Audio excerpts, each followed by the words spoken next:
Hello everyone, जैसे कि आज हम लोग को देखना है क्या, bank reconciliation. So this is basically assignment number 9। Okay, जहाँ पे हम लोग को पढ़ना है basically BRS, bank reconciliation statement. इसमें हम लोगों ने क्या किया था, कॉस्ट सेंटर का पार्ट अभी प्रीवियस क्लासेस में हम लोगों ने स्टडी कर लिया।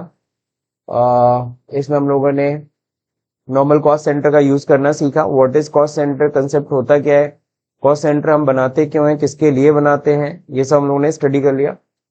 कॉस्ट सेंटर को देखो हमने तीन तरीके से पढ़ा। एक सिंपल यानी मैनुअल, हम लोग कॉस्ट को एलोकेट करते हैं खुद से।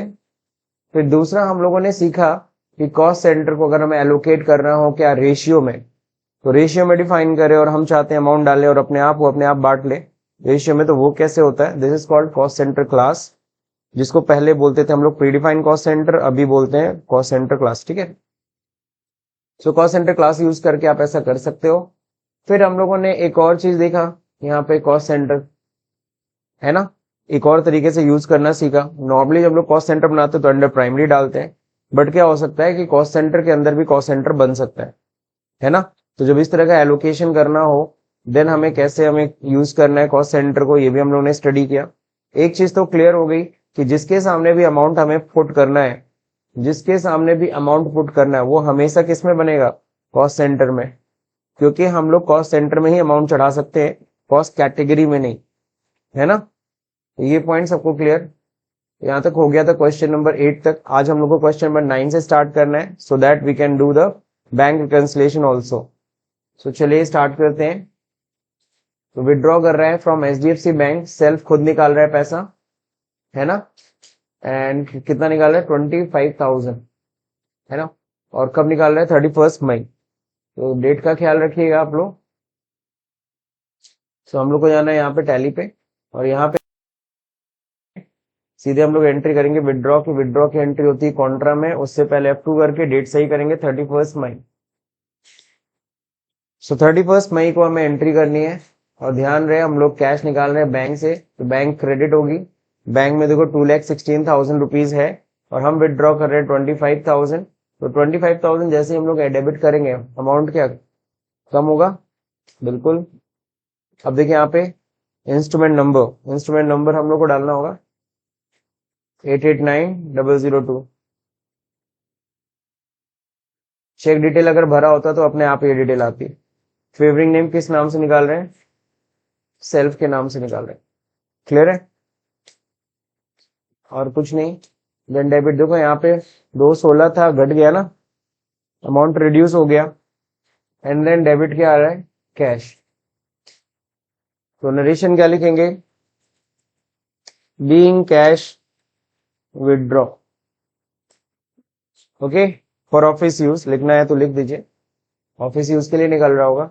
एक्सेप्ट कर लिया, तो ये हम लोगों ने एंट्री कर दी, है ना।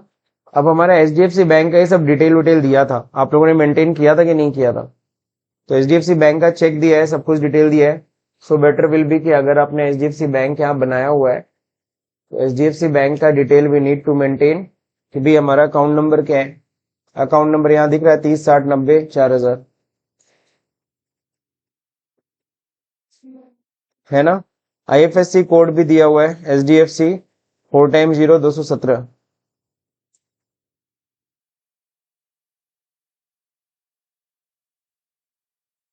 हो गया। बैंक नेम तो है ही क्लियर, ब्रांच नेम हमें लिखना है मेन ब्रांच।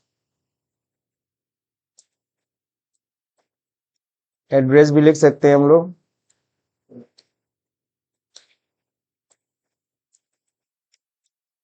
तो ये हम लोगों ने मेंटेन कर लिया, तो डिटेल्स हम लोगों ने मेंटेन कर लिया। अब आते हैं 10वें क्वेश्चन पे, कह रहा है अमाउंट पेड कर दो। किसको पेड करना है, रमा फर्नीचर्स को। कितना, 20,000, है ना। तो चलते हैं इसको पे करते हैं। ऑन 31 मई को ही हम लोगों ने पेमेंट किया है। F5 रमा फर्नीचर्स, कितना पे करना है, 30,800 बैलेंस है, अभी 20,000 का पेमेंट कर रहे हैं। अगेंस्ट रेफरेंस होगा, क्योंकि ऑलरेडी खरीदे थे, उसका बिल बना था, यही बिल नंबर था। इस बिल में हमने 20,000 का पेमेंट कर दिया। अब यहाँ पे क्या होगा, कैसे पेमेंट कर रहे हैं हम लोग, एचडीएफसी बैंक, ठीक है। देन यहाँ पे देखना है instrument number,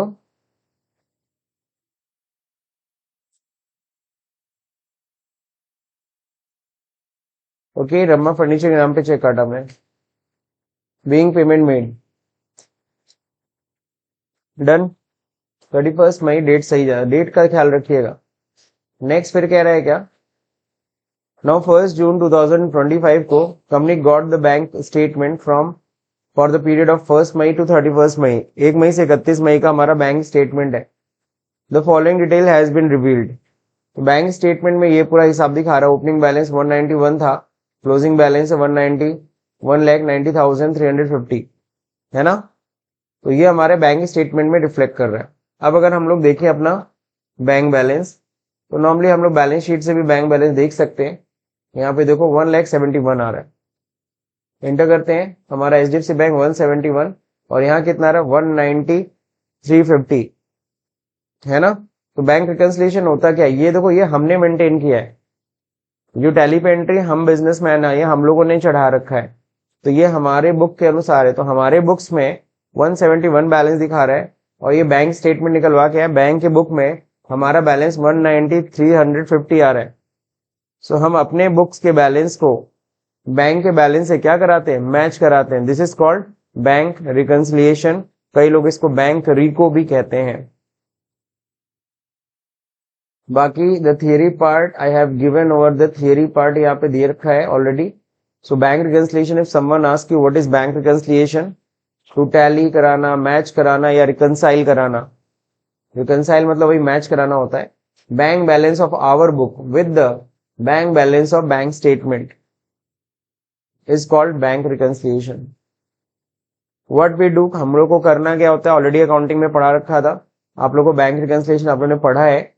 find out the amount of difference, हम पहले तो फाइंड आउट करते हैं एंड देन हम लोग क्या फाइंड करते हैं, find the reason of difference. कितने अमाउंट का फर्क आ रहा है और कितने अमाउंट का फर्क आ रहा है और क्या रीजन है उसके फर्क होने का, ये हमें फाइंड आउट करना होता है।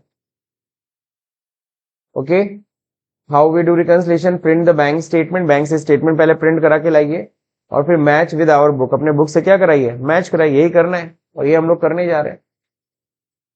क्लियर है सबको, तो हम लोग यही करने जा रहे हैं, तो यही दो चीजें हम लोग को करनी है। नाउ नेक्स्ट देखिए यहाँ पे, when we do reconciliation, reconciliation करते कब है, it depends on the volume of transaction basically. If more, अगर बहुत ज्यादा हो जा रहा है, then you can do it on a short interval like weekly, 15 days पे कर सकते हो, बहुत ज्यादा ट्रांजेक्शन अगर है तो। बट इफ लेस, तो नॉर्मली होता है मंथ एंड में करते हैं लोग। कब करते रिकंसिलिएशन, मंथ एंड में। इन टैली फॉर रिकंसिलिएशन हम लोग कहां पे जाते हैं, दे रखा है बैलेंस शीट में जाने, बैंक से, वहां से बैंक का लेजर घूम फिर के हमारा मेन टारगेट होता है बैंक का लेजर ओपन करना। तो बैंक का लेजर कई तरीके से ओपन कर सकते हो आप, डिस्प्ले में, अकाउंट बुक्स में भी जाके आप ओपन कर सकते हो। Alt F2 डाल प्रेस करना होगा, कब से कब तक का देखना है, वहां एक बटन होगा, प्रेस करना होगा Alt R। Alt R किसके लिए होता है, रिकंसिलिएशन के लिए। And put the bank date and accept, ठीक है सर, चलते हैं इसको करने हम लोग, है ना।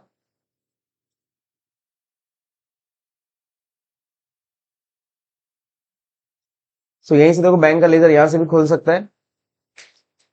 हमें कब से कब तक का चाहिए, 1 मई से 31 मई। हमारा ओपनिंग बैलेंस तो देखो मैच कर रहा है, यहाँ अगर लेजर ध्यान से देखोगे तो यहाँ ओपनिंग बैलेंस दिख रहा है 1,91,000। और अगर ये ध्यान रहे, अगर हम स्टेटमेंट अपना देखें, क्वेश्चन में दिया बैंक स्टेटमेंट, बैंक स्टेटमेंट में भी ओपनिंग कितना है, 191 ही है। शुरुआत तो दोनों की सेम हुई है, इनके बुक्स में, इन बैंक स्टेटमेंट भी 191 है, हमारे बुक्स में भी 191 है, ठीक है। लेकिन हमारा क्लोजिंग बैलेंस 171 है, इनका 190,350 है, तो कुछ ट्रांजेक्शन का फर्क होगा। चलिए देखते हैं, उसको मैच कराते हैं। तो रिकंसिलिएशन करने के लिए पहला नंबर एक शॉर्टकट की होता है, दिस वन, Alt R। यहां दिया रिकंसाइल करने के लिए Alt R। Alt के साथ जैसे R दबाते हैं, अब देखो यहाँ पे दिखाता है क्या, अनरिकंसाइल्ड ट्रांजेक्शन टिल डेट। कितने ट्रांजेक्शन है जो अनरिकंसाइल्ड है, इन चारों में से 3 किस बात का है, 3 तो विदड्रॉ का पैसा है, पैसा बैंक से गया है, और एक क्या है, डिपॉजिट्स है। बस ये मैच करा लेना है, सच में बैंक से उतना पैसा निकला है कि नहीं निकला, सच में उतना डिपॉजिट हुआ है कि नहीं है। अनरिकंसाइल्ड पे एंटर करेंगे, ये सारे अनरिकंसाइल्ड खुल गए। अनरिकंसाइल्ड पे क्या करना है, एंटर। अब ये खुल गया। अब यहाँ पे हमें क्या करना है, हमें मैनुअल रिकंसिलिएशन करनी है। अगेन अल्टार, जैसे अल्टार प्रेस करेंगे, अब ध्यान रहे, बैलेंस एज पर कंपनी बुक देख लो नीचे, हमारे हिसाब से इतना आ रहा है और एक्सपेक्टेड बैंक बैलेंस इतना होना चाहिए, ओपनिंग ही दिखा रहा है, बट यहाँ पे बैंक डेट डालो। हम लोग ने फर्नीचर खरीदा था, याद है, और फर्नीचर का पेमेंट किया था चेक से, और जब खरीदा था कि बेचा था, सॉरी बेचा था ना 85,000 में, तो 85,000 में बेचा था 1 लाख का फर्नीचर, तो पैसा आया था बैंक में, हमने 1 तारीख को जमा कर दिया था। ये हमने, हमारी एंट्री है, हमने 1 मई की एंट्री किया कि जो चेक नंबर आया था ना 656501, उसको हमने किस दिन जमा कर दिया, 1 मई को। लेकिन मेरे बैंक में आया कब, यहाँ पे हमें कौन सी डेट डालनी है, जो बैंक स्टेटमेंट में दिखा रहा है, बैंक की डेट। तो यहाँ देखिए बैंक स्टेटमेंट में ये 85,000 चेक नंबर मैच करा लो, सेम है ना। तो ये जो देखिए बैंक में क्लियरिंग कब हुई है, 2 मई को। 2 मई को पैसा आया है, हमने जमा किया है 1 मई को, और खाते में कब आया है, 2 मई को। अब जैसे यहाँ पे एंटर करूंगा, नीचे यहाँ बैलेंस देखना है, बैंक में क्या रिफ्लेक्शन आ रहा है, एंटर। अब देखो कितना हो गया, 276। यहां भी मैच कराओ, 276 मैच कर रहे हैं। फिर अगला रिकंसाइल करेंगे, अगला रिकंसाइल है ये 889001, 889001 दिख रहा है चेक नंबर। ये चेक है ना, एडवर्टीजमेंट का कुछ पेमेंट हुआ था, हमने 2 मई को किया था, कितना, 60,000 रुपए। बैंक का डेट बताओ, बैंक से कब निकला, बैंक से निकला है 31 मई को। हमने चेक काट के दिया था कब, हमने उसे चेक काट के दिया था 2 मई को, लेकिन उसने बैंक में लगाया कब, 31 मई को। अब जैसे एंटर करूंगा, नीचे रिफ्लेक्शन देखना, यहां पे 216 हो गया, यहां भी मैच करा लो, 216 हो रहा है, मैच कर रहे हैं, ठीक है। अगला जो देखिए 889002, 889002 मिल गया। हमने कब दिया, ये दिया है कि हाँ दिया है, 31 मई को हमने दिया क्या है, विदड्रॉ किया, आई थिंक खुद ही हम लोग पैसा विदड्रॉ किए 25,000। तो हमने भी जिस दिन एंट्री किया 31 मई को, उन्होंने भी किस दिन एंट्री किया, सेम डेट में दोनों लोग एंट्री किए। तो 31 मई एंटर करूंगा, बैलेंस देखना 191, सही चल रहा है। नाउ अब क्या है, बैंक चार्जेस कटा है 650, ये रमा फर्नीचर वाला जो हमने चेक काट के दिया है 20,000, उसका डिटेल कहीं यहां दिख रहा है, नहीं दिख रहा है। इसका मतलब वो चेक काट के दिया, अभी तक वो बैंक से निकला नहीं है, यही फर्क है, इसी वजह से फर्क आ रहा था। पहला फर्क तो ये पता चल गया, किसका फर्क दिखा आपको, ये रमा फर्नीचर वाला 20,000 वाले का फर्क आ रहा है, 20,000 चेक हमारे हिसाब से पैसा चला गया, लेकिन बैंक से पैसा निकला नहीं है, तो पहला ये पता चल गया। दूसरा, बैंक चार्ज कटा है 650, जिसके बारे में हमें पता नहीं था, अब जाके पता चल रहा है जब बैंक स्टेटमेंट प्रिंट करा रहे हैं, अभी पता चला है ना, जब बैंक स्टेटमेंट प्रिंट करे तो बैंक चार्ज कट गया, कितना, बैंक से डेबिट हो गया। बैंक क्या करती है, बैंक जब पैसा जमा करती है तो वो हमारे खाते को क्रेडिट करती है, और जब वो क्या करते हैं, बैंक से हमारा पैसा निकलता है, माइनस होता है, तो वो क्या करती है, डेबिट करती है। लेकिन हमारे बुक में उल्टा दिखेगा, बैंक का जस्ट उल्टा। हम जब बैंक में जमा करते हैं, हम क्या करते हैं, हम बैंक को डेबिट करते हैं, और हम जब बैंक से निकालते हैं तो बैंक को क्या करते हैं, क्रेडिट। जस्ट उल्टा होता है, पासबुक और बैंक स्टेटमेंट जस्ट क्या होगा, अपोजिट।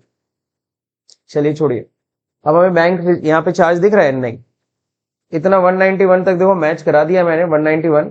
अब ये 650 की एंट्री करनी पड़ेगी, बैंक चार्ज की एंट्री तो हमने की नहीं है, तो 650 बैंक चार्ज की एंट्री करनी पड़ेगी। चलते ही करते, पहले तो इसको यहाँ पे एक्सेप्ट करा लीजिएगा, इतना रिकंसाइल मैंने करा दिया है, तो इसको एक्सेप्ट करके मत, मतलब एक्सेप्ट से पहले मत निकलिएगा, एक्सेप्ट करा के निकलिएगा। एक्सेप्ट हो गया सब, बस फर्क बस एक का है, वो सामने दिख रहा है आपको। देखो सब रिकनसाइल हो गया, सिर्फ एक ट्रांजेक्शन है जो अनरिकनसाइल्ड है, वही 20,000 वाला। तुम जानना चाहते हो 20,000 किस बात का है, जाओ देख लो, ये रमा फर्नीचर वाला जाके देख लो कौन सा ये है। तो इंटेंट करके हम देख लिया, हमने अमाउंट ऑफ डिफरेंस भी देख लिया, हमने रीजन ऑफ डिफरेंस भी देख लिया। अब हम जाते हैं बैंक चार्ज की एंट्री करने। तो बैंक चार्ज की एंट्री हो गया F5 में, हमारे खाते से कटा है 31 मई को कटा है। क्या कटा है, बैंक चार्ज का लेजर नहीं है, अल्ट सी करके बनाना पड़ेगा। बैंक चार्ज हमारे लिए है क्या, इनडायरेक्ट एक्सपेंस। क्या कॉस्ट सेंटर दिखाना है, नहीं। कितना, 650। जा कहां से रहा है, हमारे HDFC बैंक से, खाते से कट गया मेरा चार्ज। अब यहां पे क्या होगा, इंस्ट्रूमेंट नंबर, आपको याद होगा इंस्ट्रूमेंट, वहां चेक नंबर दिखता है, चेक नंबर दिखता है ना, तो वहां पे इंस्ट्रूमेंट नंबर की जगह मैं क्या लिख दे रहा हूं, बैंक चार्ज। किसके नाम पे कटा, कौन पैसा ले गया, चेक वेक नहीं कट रहा है, वैसे डिटेल लिख दिया मैंने।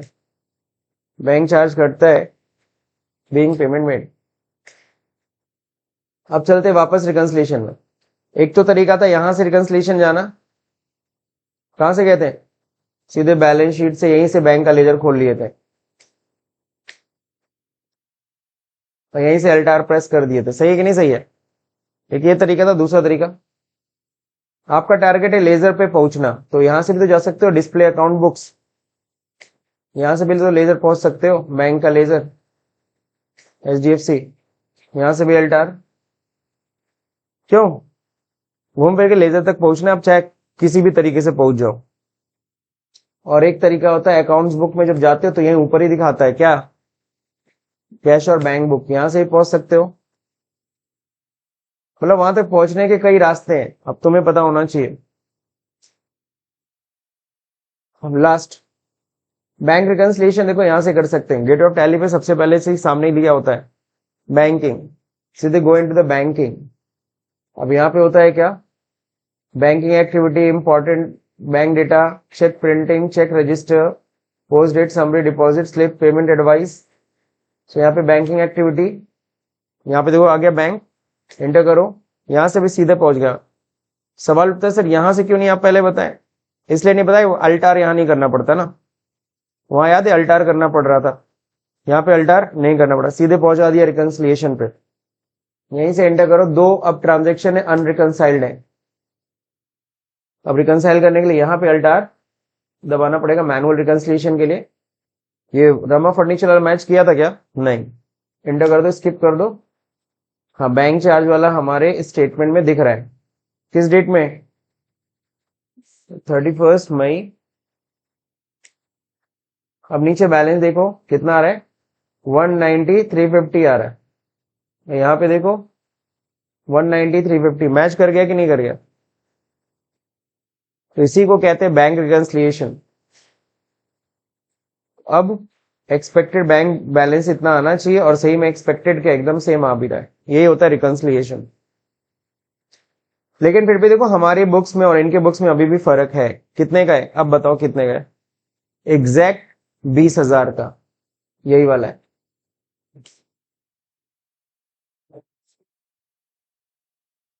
कैसे सही क्या करना है, इसको सही थोड़ी ना करना है। जब अगले महीना जब वो पैसा निकल जाएगा तो फिर रिकंसाइल कर लेना, हाँ लिखा रहता तब, लेकिन अभी वो पैसा निकला नहीं है, लेकिन हमने तो चेक दे दिया है ना, अब सामने वाला जब निकालेगा तब रिकंसाइल करेंगे। तो कहने वाला कल को तुमसे मैनेजमेंट पूछता है कि यार हमारे बैंक में 170 दिखा रहा है, उसमें 190 दिखा रहा है, क्या फर्क है, तो तुम बोल सकते हो ना सर वो 20,000 का जो चेक काट के दिया है ना, वो अभी तक वो सामने वाले ने अभी तक बैंक में प्रेजेंट नहीं किया, यानी पेमेंट नहीं निकाला है इसी वजह से। और अगर तुमने कहा सर मुझे नहीं पता, आई डोंट नो, तो कह रहे बेटा कल से तुम भी डोंट नो, जाओ यहां से, तुम्हारी सैलरी आई डोंट नो। समझ रहे नहीं समझ रहे, चलिए तो यहां तक तो बात समझ में आ गया, रिकंसिलिएशन हो गया, BRS समझ में आ गया सब लोग को। हम अपने बुक के बैंक बैलेंस को बैंक स्टेटमेंट के बैलेंस से क्या कर रहे थे, मैच। नाउ अब देखो एक क्वेश्चन है यहाँ पे दे रखा है, set tally vault password on this company. Password क्या सेट करना है, न्यू एरा। ये टैली वोल्ट पासवर्ड होता क्या है, टैली वोल्ट पासवर्ड, वोल्ट मतलब होता है पता है, वोल्ट मतलब होता है तिजोरी, वोल्ट मतलब क्या होता है, तिजोरी। तो हम अपनी कंपनी को तिजोरी के अंदर छिपाना चाहते हैं। जो चीज देखो बाहर रहती है वो दिखती है, लेकिन जो तिजोरी के अंदर रहती है वो नहीं दिखती है। तो हमें अपनी कंपनी को तिजोरी के अंदर रख देना है, दिखाना नहीं है, समझ रहे। चलिए देखिए, छुपाना है। आप लोग ध्यान से देखो, यहाँ पे जो हम लोग जाते थे, याद है सेलेक्ट कंपनी ओपन कब करने जाते थे जब,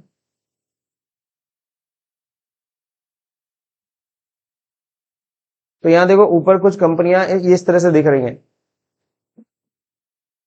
स्टार स्टार स्टार, उनका नाम दिख ही नहीं रहा है, बस फोल्डर नंबर दिख रहा है। तो ये जो स्टार स्टार, ये सारी कंपनियां ना तिजोरी के अंदर रखी हैं, अब उनका नाम तक नहीं देख सकते कौन सी कंपनी। और जब ओपन करने जाओगे तो कहेगा टैली वोल्ट पासवर्ड, समझ गए। अब हम चाहते हैं हम अपनी कंपनी को इस तरह से छुपाना। हमारी कंपनी का नाम है modern private limited Nitin A9।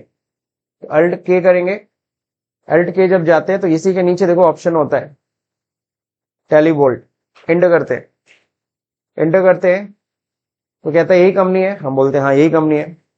Folder number आपको दिख लेना, क्या हमारी फोल्डर नंबर है 189, ये याद रखना मेरी कंपनी का फोल्डर नंबर। अब जैसे नाम नहीं दिखेगा तो नंबर से ही ना तो आइडेंटिफाई करोगे, 189 इंटर।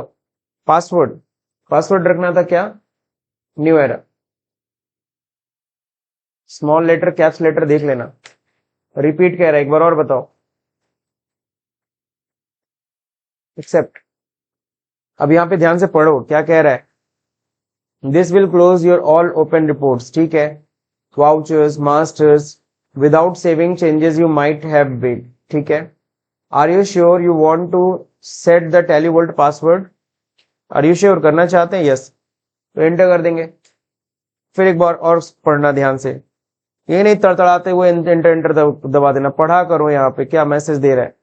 अब ये मैसेज दे रहा है कि do you want to create a copy of modern private limited, इसकी एक कॉपी बनाना चाहते हो कि कॉपी बन के वो सिक्योरिटी में जाए, कि यही कंपनी सिक्योर हो जाए। तो इसको क्या करोगे, नो, हमें कॉपी वॉपी नहीं करना, नो, ये कंपनी टैली वोल्ट में चली गई। अब जब न्यू एरा पासवर्ड डालोगे तभी ये दिखेगी। अब मैं इस कंपनी को शट करता हूं, एक बार दिखाता हूं, शट कर दिया। अब आपकी कंपनी अगर मैं लिखता हूं नितिन, नितिन A9 कंपनी नहीं दिख रही है, नहीं दिख रही है ना, क्योंकि वो एग्जैक्टली यहां आ चुकी है। 189 एंटर, पासवर्ड। तो इस तरह से हम अपनी कंपनी को सीए सिक्योर करने का तरीका है, nothing else. I hope so समझ में आ गया टैली वोल्ट पासवर्ड। अब क्या कहता है ना, open previous company A8 assignment and current A9 assignment, दोनों कंपनी खोल के रखना है। Merge them in a way so that the both companies data will represent the consolidated report. मान लो दोनों कंपनी मेरी ही है, आपका दो बिजनेस है, एक गारमेंट्स का है ना, और एक सपोज करो आपका बिजनेस है किस चीज का, आई थिंक 8 विशाल गारमेंट ही तो था, विशाल गारमेंट्स वाली कंपनी है, ये मॉडर्न प्राइवेट लिमिटेड है, दोनों तुम्हारी है। अब तुम चाहते हो तो मेरी टोटल कितना प्रॉफिट कमाया मैंने इस साल, है ना, दोनों कंपनियों का प्रॉफिट अब क्या करना है, मर्ज करके देखना है। तो ये कैसे करेंगे सर, बहुत सिंपल तरीके से करना है, हमें वो वाली कंपनी भी ओपन कर लेनी है, दोनों कंपनी सेम फाइनेंशियल ईयर की होनी चाहिए। ये नहीं तो 24-25 है, 25-26, वो कहां से रिपोर्ट मर्ज करोगे जी, दोनों का फाइनेंशियल ईयर क्या होना चाहिए। तो हमारा नितिन A8 कंपनी था, ओपन कर लेते हैं, दोनों खुल गया। इस समय कौन सिलेक्टेड है, A8, इसका प्रॉफिट चेक करो,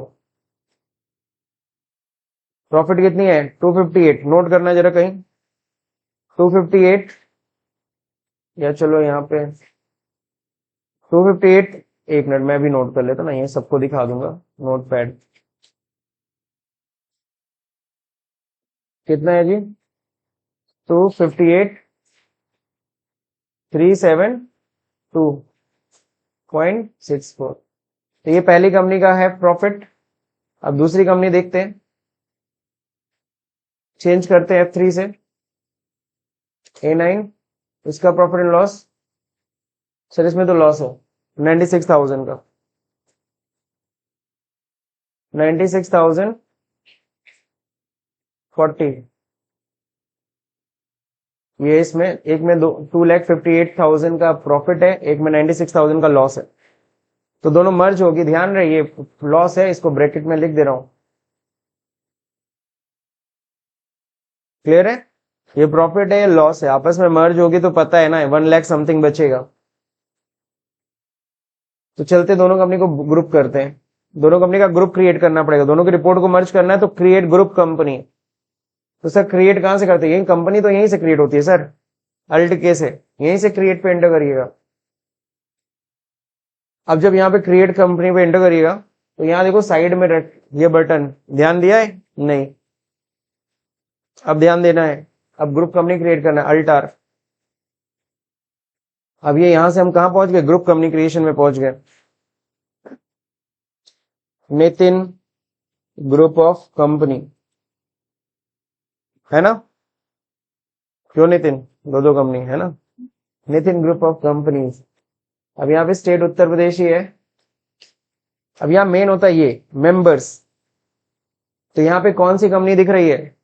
यहाँ पे वही कंपनी दिख रही है जो कंपनी ऑलरेडी हमने सेलेक्ट कर रखा, ओपन कर रखा है ना? जितनी कंपनियों को ग्रुप करना होगा उन सारी कंपनियों को पहले ओपन कर लेना, सेलेक्ट कर लेना, फर्स्ट सेकेंड देन एक्सेप्ट। कितनी कंपनी दिख रही है यहाँ पे? 5 नहीं है सर, 3 है। पहला मॉडर्न प्राइवेट लिमिटेड 9, दूसरा विशाल गारमेंट नितिन 8, और तीसरा नितिन ग्रुप ऑफ कंपनी। अब इस नितिन ग्रुप ऑफ कंपनी के अंदर देखो 2 कंपनियां हैं, 889। नहीं समझ में आ रहा है? चलो इसको सबको बंद कर देते हैं। बाकी देखो यहाँ शट करोगे, कितनी कंपनी दिख रही है? 3 ही तो है। A9 हटा देते हैं।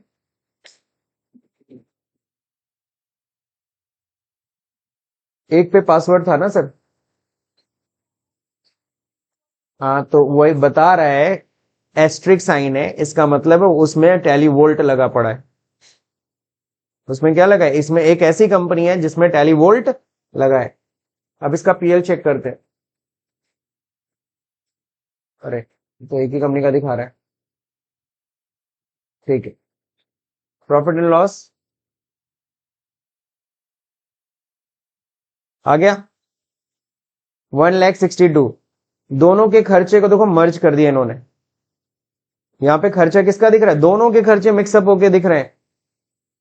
वहां पे लॉस ऑन, देखो यहाँ पे loss on sale of asset था, वहां राउंड ऑफ था, पेटी एक्सपेंस था, याद है इसका? और उसमें कमीशन वमीशन था, जो भी कमीशन तो इसी का है। इनॉग्रेशन एक्सपेंस पिछली कंपनी का था, इनॉग्रेशन एक्सपेंस 8 का। अब फिर देखेंगे यहाँ पे परचेज सेल्स वहां दिख रहा था, यहाँ तो कुछ था ही नहीं परचेज सेल्स। फ्रेट वहां था ना, कैरेज इनवर्ड लगा था। अब बैलेंस शीट देखो, बैलेंस शीट का भी डेटा भी सब मर्ज कर दिया। बैंक में देखो इतना बैलेंस है, कहाँ 1 समथिंग था ना, 170 समथिंग आ रहा था। यहाँ देखो एचडीएफसी और एसबीआई, एचडीएफसी इस कंपनी में और एसबीआई पिछली कंपनी का था। मर्ज कर दिया कि नहीं कर दिया रिपोर्ट्स? तो सारी रिपोर्ट्स आपको मर्ज होके दिखेगी। दिस इज कई बार कंपनियों को भाई टाटा को, टाटा मोटर्स चलता है, टाटा स्टील चलता है, टाटा टेलीकम्युनिकेशन चलता है, टाटा का बहुत सारे बिजनेस है। अब उसको टाटा को देखना, टाटा ग्रुप को, कि टोटल ओवरऑल मैंने कितना प्रॉफिट कमाया सारे बिजनेस का मिला के, वो बनाएगा टाटा एंड सन्स। उसको हम क्या बोलते हैं? Tata and sons. तो टाटा एंड सन्स देखेगा मेरा कितना प्रॉफिट हुआ, टाटा ग्रुप। समझ गए? आई होप सो ये आपको समझ में आ गया होगा। अब आपको करना क्या है? Find out the following. ना मर्ज वाला का नहीं देखना है, ध्यान रहे इस बात पे मत रहिएगा। ये जो रिपोर्ट आपको देना है, ये आपको रिपोर्ट देना A9 का। ध्यान रहे रिपोर्ट सारा का सारा किसका जाएगा? A9 में लिख दे रहा हूं, A9 का रिपोर्ट आपको देना है, A9 कंपनी का, मर्ज का नहीं। तो बैलेंस शीट का टोटल आप बता लेंगे, पीएल का बैंक अकाउंट, रिसीवेबल, पेबल्स देख लेंगे, direct expense, indirect expense, cash flow, inflow outflow सब कहां देखने को मिलता है? डैशबोर्ड में, है ना। बाकी एक लास्ट आपको बता दे रहा हूं बस, कंपनी शट और यहाँ पे कंपनी ओपन, पासवर्ड है न्यू एरा। यहाँ पे ये होता है, देख लो सब लोग, जो इनफ्लो आउटफ्लो है ना वो कैश फ्लो होता है। कैश फ्लो यहां से भी जाके देख सकते हो डिस्प्ले में, यही होता है। ऊपर देखो कैश फ्लो दिखा है, कैश फ्लो में देख सकते हो कितना पैसा आया कितना पैसा गया। यहाँ देखो सामने इनफ्लो, कितना पैसा आया है 1 लाख, कितना पैसा गया है 1,16,000। नेट फ्लो क्या है, प्लस में है कि माइनस में? माइनस मतलब आउटफ्लो हुआ है, और प्लस रहेगा तो इनफ्लो हुआ है।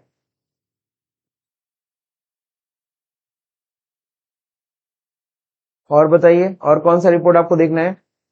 Ratio, percentage, GP ratio, net profit ratio, operating cost ratio, कहां से देखने को मिलेगा?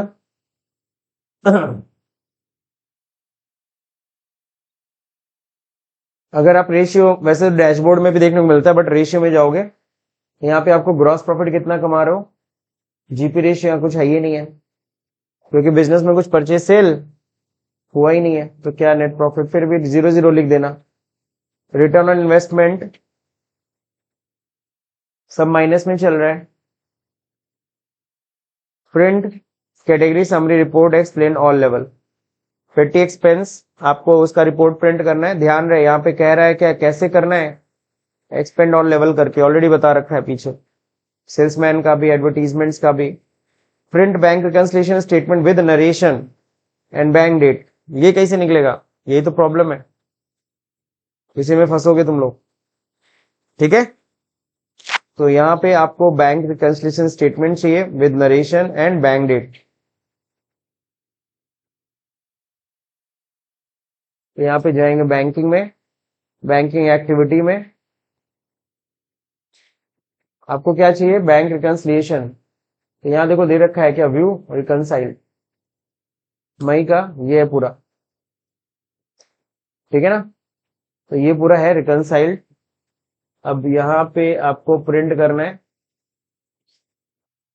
कंट्रोल पी, ये मेरा इशू है, जाने दो, आप लोग करके देख लेना, ठीक है। कई दिनों से ये इशू आ रहा है, अभी रिस्टार्ट करेंगे तो ठीक हो जाएगा। तो ये अलग ट्राई करिएगा, कोई दिक्कत होगी तो मैं नेक्स्ट वीडियो में कवर कर दूंगा, ठीक है। Thank you for watching this video.